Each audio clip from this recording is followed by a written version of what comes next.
Hello and welcome back to your TA Dissection channel. Today we're dissecting a rabbit, paying special attention to its digestive structures. We'll start at the cranial end of our rabbit, locating the esophagus next to the trachea. The esophagus carries food from the mouth through the thoracic cavity and into the stomach, which is located just behind this liver.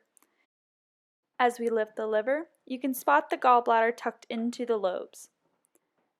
Then we can redirect our attention back to the stomach. Food enters the stomach and mixes with gastric juices to begin digestion. It then will pass through the pyloric sphincter and into the small intestine.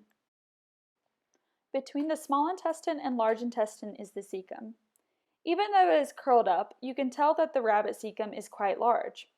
This is because rabbits are herbivores and hindgut fermenters, and the cecum is a home to microbes that help break down plant matter. Digestion continues from the cecum into the large intestine. You'll notice that the rabbit has a very long large intestine when compared to carnivores and omnivores because more digestion is taking place here following the cecum. The remaining waste then exits the body through the anus. I'd like to point out one more structure to you. Notice the bright red tissue holding the intestines together sort of like a net. This is the mesentery.